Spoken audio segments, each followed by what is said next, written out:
I'm arresting the suspicion of the murder of Helen Bailey. You're joking? And of disposing of her body in a manner likely to instruct the coroner and theft of money of Helen Bailey. Bloody hell, why? Okay, so what needs to happen, you need to probably get some clothes on, and then these officers will transport you to the police station. Okay. We can't discuss it. We can't discuss it at the moment. We'll talk to you when we get to the police station. Alright? The garage doors are open. Something like the garage doors open.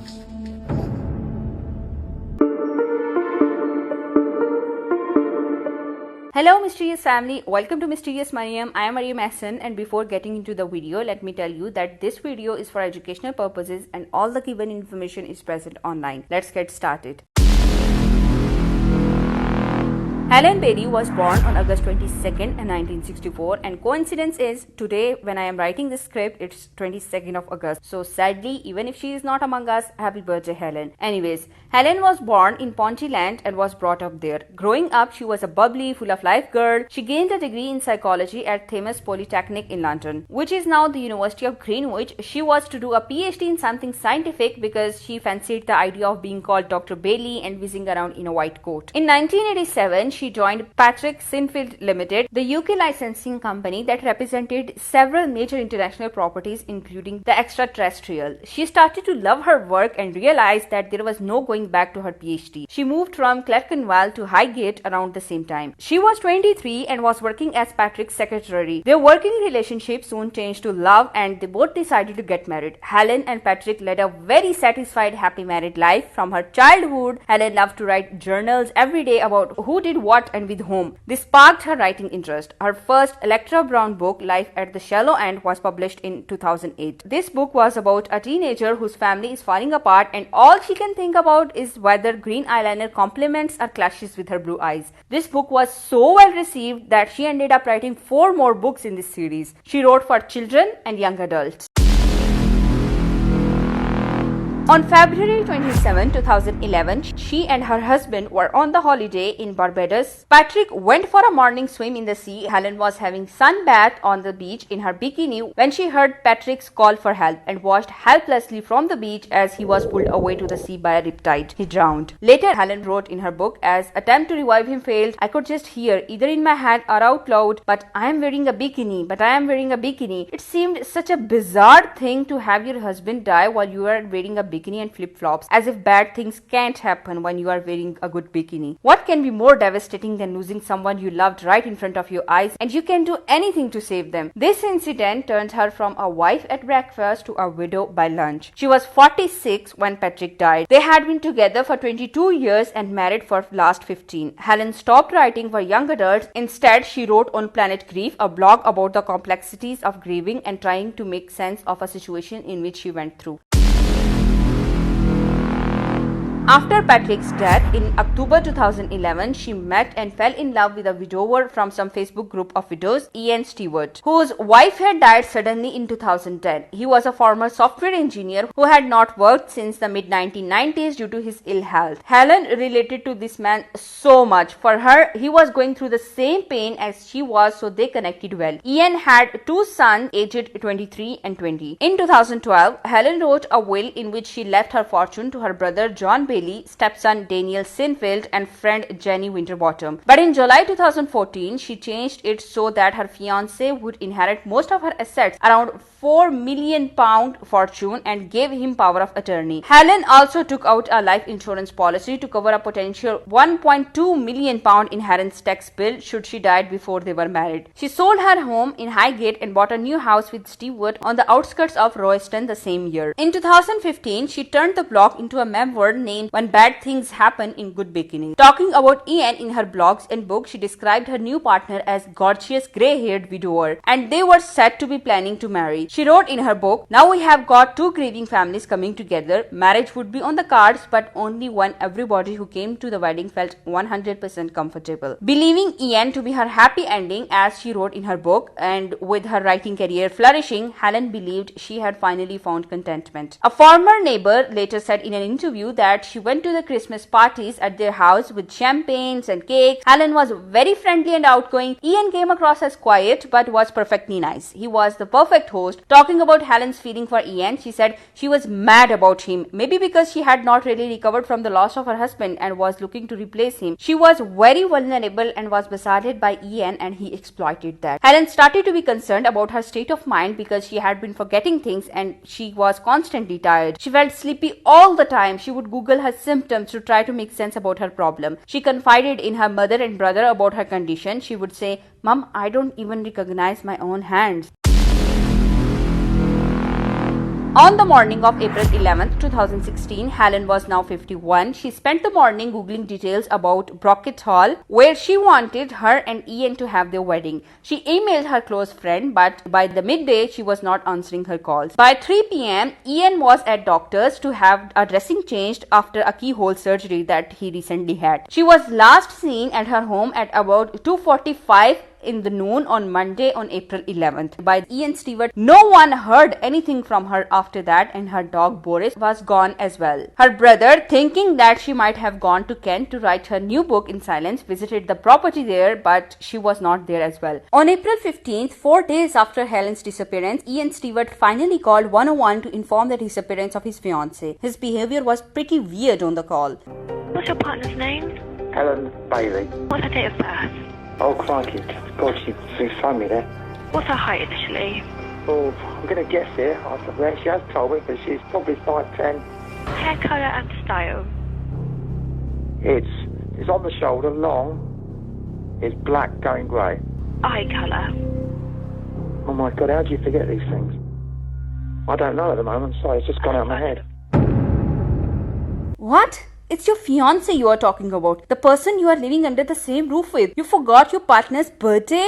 Alright, understandable to some extent. But forgetting her eye color? How can that be explained? He claimed on the call that Helen had left a note saying she wanted some time to be on her own and was going to stay in Kent and there was no need to find her. This note was not recovered by the police, and Ian said that he threw that note. Helen's brother and mother said her disappearance didn't make any sense and was totally out of her character. Helen's grief counselor told that she had moved forward since her husband's death and was well over that loss in the answer of the speculation that she might have harmed herself as her husband's 5th death anniversary recently passed. Ian Stewart didn't make any appearance on the media. Police officers were puzzled that they have found no trace of her. She left no financial footprint. Her bank account has not been touched. Nothing has been sent from her email account, and her phone remained switched off. She left no digital footprint, no social media, and this was from a woman who was quite hot on the social media. There is absolutely nothing. Her phone had not been found at either her home or at the seaside holiday home in Broadstairs. It had been switched off since the afternoon she went missing. The last place it was used was in Royston. The house where she lived with Ian Stewart and his 2 adult sons was searched. Both her cars were left behind at her home. Police went through train CCTV footage, believing she might have left by train. They examined her wardrobes in both homes to see whether her clothes have been removed, but Ian wasn't sure what is missing. Her passport was still there though.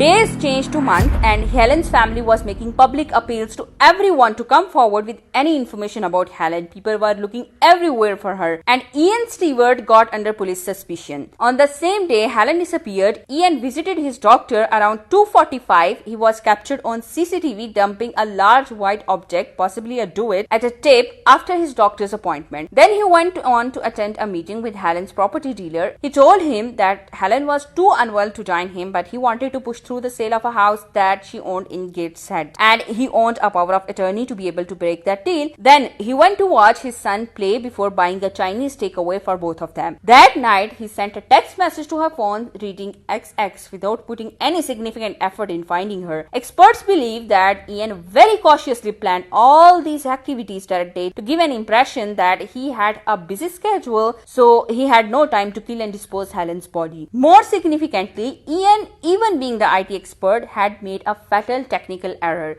which proved that he was lying. Ian told police Helen's mobile phone was missing but insisted that she never went anywhere without it. All attempts to trace the phone had failed, but when detectives examined the broadband router at her holiday cottage in Broadstairs, they discovered it had been connected with her phone on April 16th, the very day Ian was in Broadstairs. Maybe he intentionally connected that phone to the broadband in an attempt to show that Helen was in Broadstairs. Ian kept up an act in the weeks and months after her disappearance. He paid for the flyers to raise awareness about her disappearance, but secretly renewed Arsenal season tickets using her account and then flew to Spain for a 2-week holiday only a month after her disappearance, which the couple had planned to take together. He stood to gain £1.8 million from her substantial investment portfolio, which included 2 properties from Helen's death. Seeing all these circumstantial evidences, Ian Stewart was arrested shortly after 7 a.m. on July 11, 2016, exactly 3 months after her disappearance, on the suspicion of Helen Bailey's murder. Police carried out a further search on couple's property, and they got a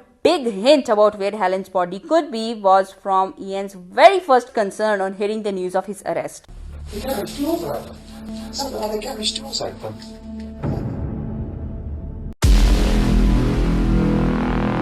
Police immediately started searching the garage. On July 15, 2016, they moved Helen's car and there they found a manhole cover. Removing the cover, they saw Helen's body floating in the raw sewage. They also found her dog's body floating in the same manhole along with the pillow cover. How devastating! Helen was planning their marriage and Stewart was plotting her murder. Police discovered Helen's body in the hard crust surface of the manhole. This was a calculated and pre-planned murder. He set a date and put her in the manhole where he knew every time he used the facilities in his house. That's an incredibly cruel and cynical way to dispose of someone you claim to love and were set to marry. The way he disposed her body showed he didn't have even an ounce of respect for her. Ironically, Helen had once joked about the manhole being the ideal spot to hide a body 3 years before her death. Maybe that's what gave him the idea of the place to dispose her body. After finding Helen's body, police questioned Ian why he lied about her disappearance. He claimed that she had been kidnapped by 2 men, Nick and Joe, who came to the house, assaulted and threatened him. He claimed the men were the business associates of Helen's first husband and had kidnapped her and demanded $680,000 and ordered him not to alert the police. He was charged with the murder of Helen Bailey, also with preventing the course of justice by reporting her as missing and hiding her body and preventing a lawful burial. Post-mortem tests showed no sign of injury on Helen's body. There were no broken bones, no evidence of bruising or brain bleed. Analysis of her hair follicles found traces of the sedative zopiclone, which had been prescribed to Ian Stewart, and this drug had been in her system for several months and was present at the time of her death. Pathologists told the court that it was possible that she was put down the manhole in an unconscious state and then drowned. Toxicological experts said side effects of the drug could include short-term memory loss, perhaps leading someone to think that their mind was playing tricks. Remember how Helen shared with her family and friends that she was mentally impaired? He added it is possible that she was put down the manhole in an unconscious state and then drowned, but it's impossible to confirm that given the amount of time the body was in the water, but this possibility cannot be discounted. The vet who carried out post-mortem tests on Helen's dog Boris had been unable to ascertain the cause of death. No zopiclone was found in its system.